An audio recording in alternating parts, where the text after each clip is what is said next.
This is Vaughn, and I'm going to show you how to set up screens. Now, we just installed, and there is no screen out of the box in this version, so we right click and we'll hit Add Edit Screen, a little less demo data included. So there's no suitable picture here, so we'll go out to our hard drive and we'll grab main floor, and it's a dark image. I'll explain those later. Pick a name, add. It should switch automatically. It did. Okay, so you have your first screen, and we can see here that there's already some rooms made, so we can go ahead and represent those. So let's go ahead and add a state image for the garage. And we want to represent both on and off states, and we'll have to get some images for that also. And there's the garage image. We're going to use the same image whether the garage is occupied or not. You could customize that. So there's our garage. We'll go into edit mode so we can position that correctly. Now here's a little trick you always want to do. Once you change the position, you go in here and we can see the garage is on, and here's the new position. Let's go ahead and copy that so we don't have to drag the other image. And we'll copy it and make them the same. Okay, now that our garage is set up, let's add a property label so we can see the state of the garage and how long it's been in that state. So we'll pick garage state, and let's change this background to transparent.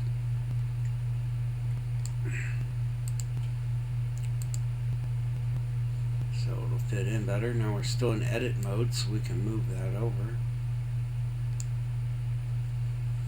Okay, so the garage has been occupied for 31 minutes.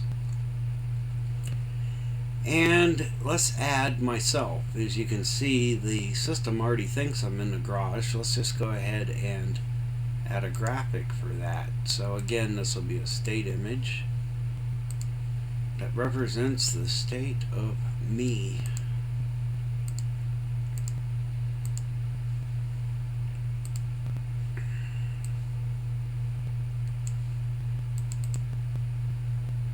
Oops, I clicked the wrong one.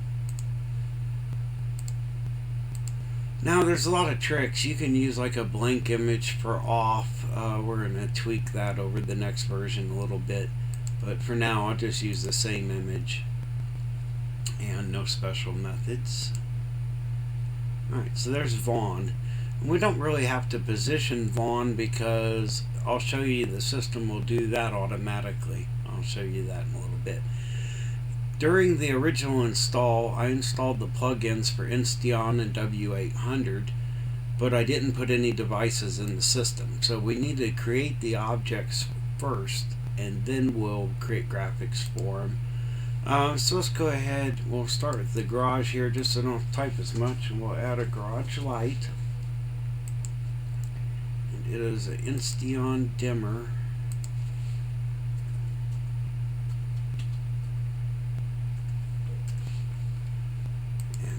In the garage. Oops. Okay, now a little secret. See, it hasn't been updated, so let's go ahead and test that. I'll turn the light on to 100%, and it worked. A real important part of doing that test is if we refresh the screen here, we'll see that there's now an updated date in here. And all the screen objects really need to have that. So it's always good to test your devices before you try to add them to the screen, but we'll improve that in future versions. So I also want to add a garage motion. It is just a sensor. It should be an X10 sensor, but I didn't include that type. But so sensor works just fine too. And its address is J1, also in the garage. Okay, Now it doesn't have an update time either. I'll move around. And there. Okay, so we now have an update time on J1. We can go add both of these to our screen. Both of these will be state images, although a little bit different. First we'll add the motion detector. Garage motion. It's going to have two states. But this is going to be an animated graphic. So we'll start with our biggest animation here because the web's not doing animation. Android may not do an animation. So you want to really make sure that the on image is your most significant one. Then we'll just go through the list and pick the different animation frames. Off has no animation. 100 is really fast. This should probably be 400 or 500 milliseconds, and we want to repeat the animation. Click add, and there's our motion detector. We're still in edit mode, so let's get my face out of the way. Let's put the motion detector where it goes,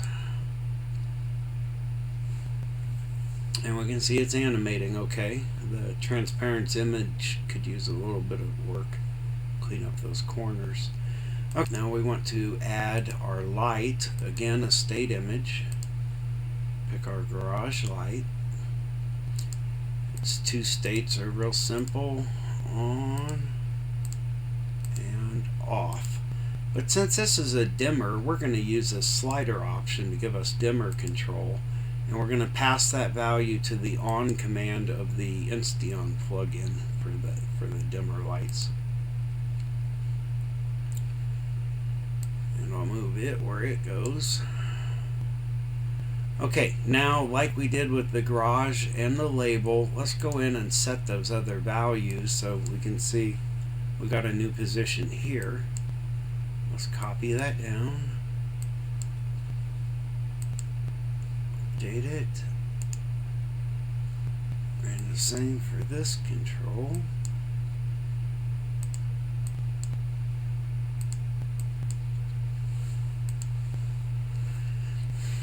Okay, a new setting that a lot of people don't know about, and you kind of have to go to the web page to edit it, but it's called a container X and Y. So we see this room here is a container, and let's say when Vaughn enters this room, this is where he'll be standing when the sensors pick him up and he first enters this room. There's the door, there's the garage door. So if we look at him and we take those coordinates here, so let's say 300 by 450. Now if we go to the garage itself, see contained XY. What 300 and 450, I think I said. We put those coordinates there. That'll tell the graphics system where to draw people in the room when they first enter. We do the same concept, let's say this motion detector.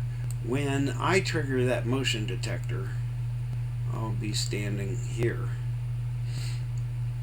Look at my coordinates again. So 300 by 270.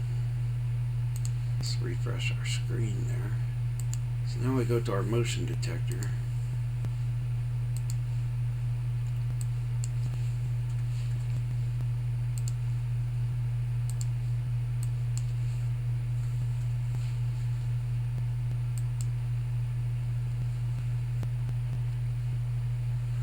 Okay, so now if we say Vaughn is leaving, goodbye, Vaughn. It puts Vaughn in the off position. And if we say Vaughn's coming, hello, Vaughn. You see now that motion detector assumes that since I'm the only person here, that's where I must be the one tripping that motion detector. This type of logic has a long way to go in development, but it's there if you want to play with it and try to represent people and what is triggering your sensors. There's an unidentified person. You could also make intruders, guests, and other types of people and things to help store that information and process that logic. Alright, I do want to show you a second screen.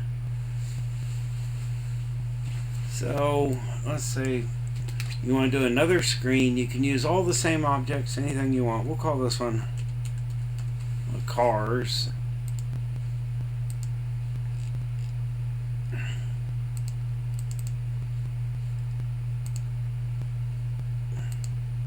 And you see it switches to our second screen.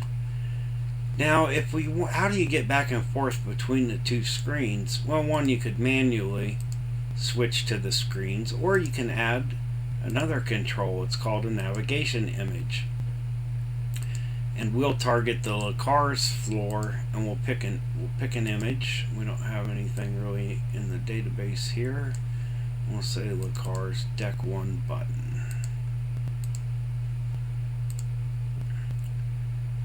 Alright, we're still in edit mode, so we'll drag this over here like a menu button.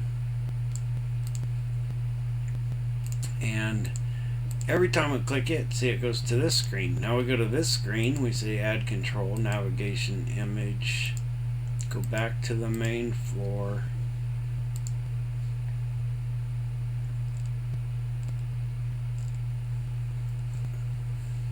We'll call this deck 2 for a custom image. You can make these whatever you want, obviously. And see, these buttons here were actually designed for the little cars screen.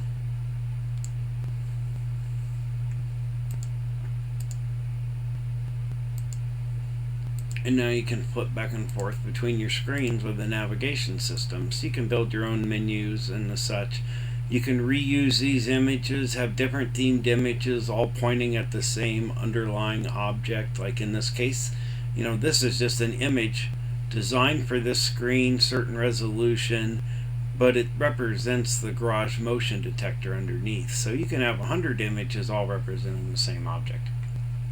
Now on our dimmer slider here, we don't want to forget that guy. And that works. Real nice dim levels, shows us what percentage the light is at. Okay, now at the very beginning I said we used a dark room, and this isn't quite fully hooked up, but you can see the garage here and its lighting level. If you have light sensors, you can go into the garage here. Oops, we need to go to the basic garage object here, and you see light levels at 20%. If your lighting sensor says it's 80%, that will be reflected here. See, the room is much brighter now. I don't have that auto refreshing. I'll have to catch that in the next release. But basically, any equipment you got, just set the light level of a room, and that'll be passed on through this graphical object. So you can have real-time lighting in every room of the house, and maybe even outside if you want to do that. Anyway, that should get you started. That's pretty thorough on the screen development. There's more controls, but we'll focus on those individually. Good luck. Thank you very much.